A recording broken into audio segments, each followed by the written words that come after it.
ও সব কিছু ত্যাগ করতে পারি, ইমান ত্যাগ করতে পারবো না। এবার আব্দুল্লাহ মা দরবারে গিয়ে হাজির বলেন, 10 মাস 10 দিন আমাকে পেটে গর্ভে ধারণ করেছ, পৃথিবীতে যেদিন এসেছিলাম রক্ত দিয়ে তোমাকে গোসল করে পৃথিবীতে এসেছি। মাকে 2 বছর 2.5 বছর আমাকে দুধ পান করাইছ। আজকে তোমার এত আদরের সন্তান লজ্জায় শরমে তুমি মার সামনে মাথা নত করে দাঁড়িয়ে আছি। এগো মা, সামান্য একটু টুকরা কাপড় তোমার তো মায়ার জাদু সন্তানকে ভিক্ষা দাও, যেন আমি আমার লজ্জাস্থানটা ডাকতে পারি। মা এই অবস্থা দেখে সামান্য একটু কাপড় দিলেন। কোমর পেঁচাইলে হাঁটু উঠলে যায়, আর হাঁটু ঘুরাইলে ওইদিকে কোমর পেঁচানো যায় না। ছোট্ট একটু কাপড় লজ্জাস্থান, ওই কাপড় দিয়ে ডাকলেন। রাতের অন্ধকারে বাড়ি থেকে বের হয়ে গেলেন, মসজিদে নববীর সামনে দাঁড়িয়ে আছেন। গভীর রজনীতে রহমতুল্লিল আলামিন মুহাম্মদ রাসূলুল্লাহ সাল্লাল্লাহু আলাইহি সাল্লাম হুজরা শরীফ থেকে বের হলেন। আল্লাহর নবী বের হয়ে দেখেন মসজিদে নববীর সামনে খালি গায়ে একজন যুবক দাঁড়িয়ে আছে। আল্লাহর নবী জিজ্ঞাসা করেন, এত গভীর রাতে মসজিদে নববীর সামনে খালি গায়ে কে তুমি দাঁড়িয়ে আছো? জবাব আছে, আমি আপনার সাহাবী আব্দুল্লাহ। আল্লাহর নবী জিজ্ঞাসা করেন, কোন আব্দুল্লাহ?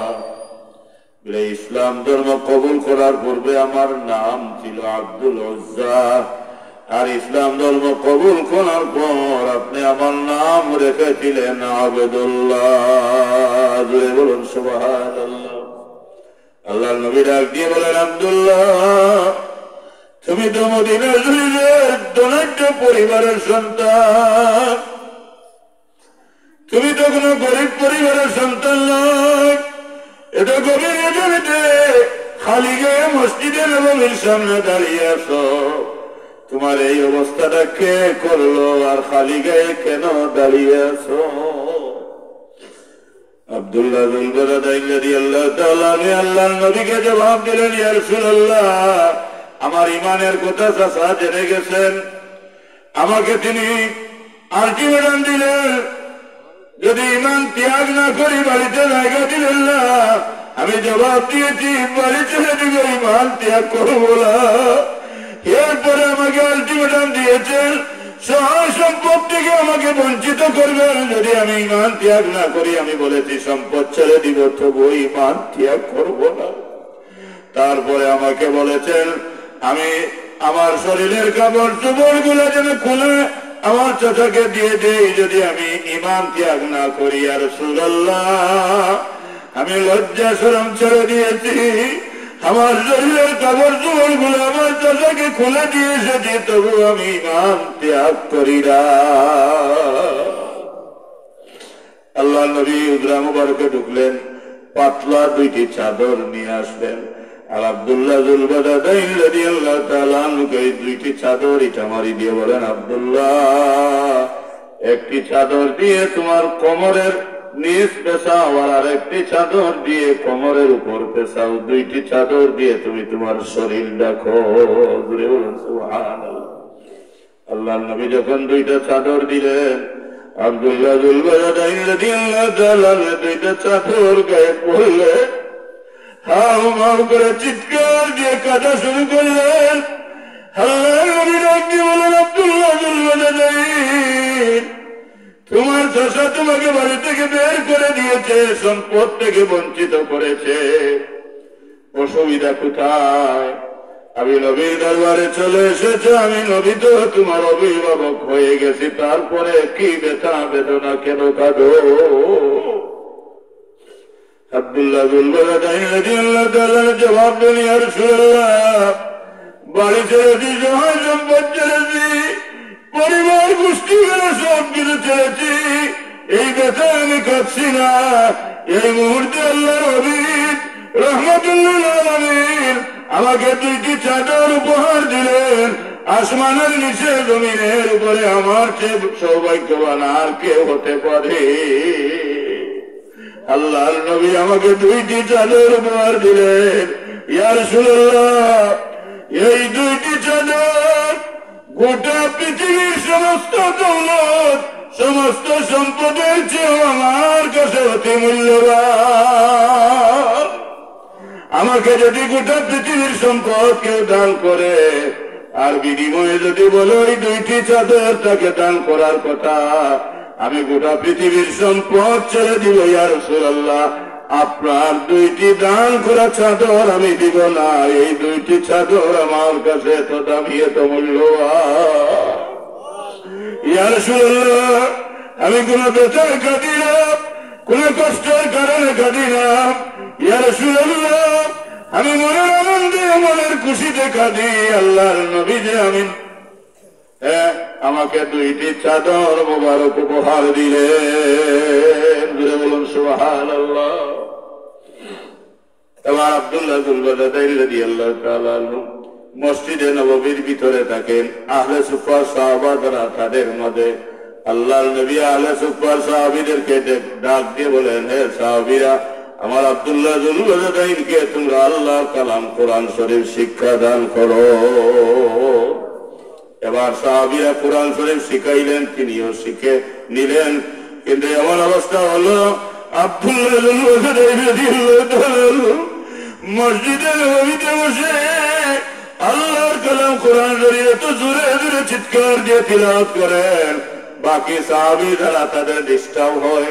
আল্লাহর নবীর দরবারে হাজির হয়ে বলেন, ইয়া রাসূলুল্লাহ, নয়া মুসলমান, নয়া যুবক আব্দুল্লাহ যুলবাদাইন এত জোরে জোরে চিৎকার দিয়ে আল্লাহর কালাম কোরআন শরীফ তিলাওয়াত করেন, আমাদের ডিস্টার্ব হয়, আমরা ঘুমাইতে পারি না।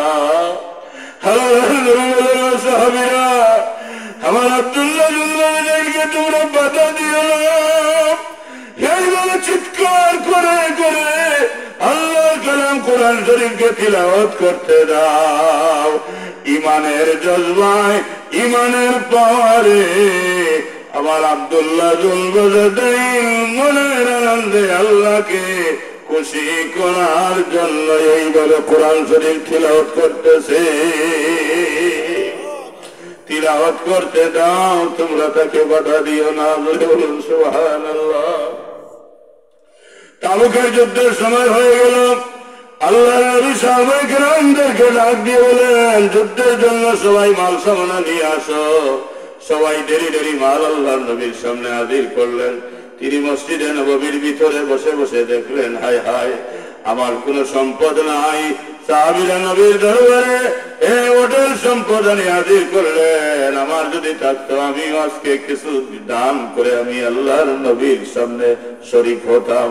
বলুন সুবহানাল্লাহ। তিনি আল্লাহর নবীর দরবারে হাজির হয়ে গেলেন। ইয়া রাসূলুল্লাহ, দেওয়ার মতো আমার কোনো কিছু নাই। আপনার সাহাবীরা তাদের সামর্থ্য অনুযায়ী আপনার সামনে মাল হাজির করেছেন যুদ্ধে খরচ করার জন্য, আমার এই সামর্থ্য নাই। ইয়া রাসূলুল্লাহ, আমাকে অনুমতি দান করুন, আমি যেন যুদ্ধের ময়দানে গিয়ে আল্লাহর রাস্তায় আমার জীবনটা কোরবানি করে শহীদ হতে পারি। আরে যদি বলেন সুবহানাল্লাহ। সবাই সম্পদ দিলেন, আমার তো দেওয়ার মতো কোন সম্পদ নাই। ইয়া রাসূলুল্লাহ, আমাকে অনুমতি দান করুন, আমি যেন যুদ্ধের ময়দানে গিয়ে ওই কাফিরদের সাথে লড়াই করে করে আমি যেন আমার জীবনটাকে আল্লাহর রাস্তায় কোরবানি করতে পারি। সুবহানাল্লাহ। নবীর কাছে অনুমতি চাইলেন, শহীদ হবেন কোথায় গিয়ে? যুদ্ধের ময়দানে গিয়ে। আল্লাহর নবী আল্লাহর দরবারে হাত বাড়িয়ে দোয়া করলেন, আল্লাহ, আমার আব্দুল্লাহ যুলবাদাইনের রক্তকে কাফিরদের জন্য হারাম করে দাও। বলুন সুবহানাল্লাহ। তিনি নবীর কাছে দাবি করলেন, শহীদ হলেন। নবী শহীদ হওয়ার দোয়া করলেন না, না হওয়ার দোয়া করলেন? বুঝে গেলেন? মারহাবা। ওয়াজ বুঝতেছেন? নবী কি না হওয়ার দোয়া করলেন। এবার যুদ্ধের জন্য রওনা হয়ে গেলেন। যুদ্ধ হলো না, যুদ্ধ হলো না। ফিরে আসলেন মদিনার আসার জন্য যুদ্ধের ময়দান থেকে রওনা দিলেন। অর্ধেক রাস্তা যখন আসলেন রাত হয়ে গেল। আল্লাহর নবী সাহাবীদেরকে বললেন, তাঁবু গাড়ো, আমরা এখানে রাত্রি যাপন করব।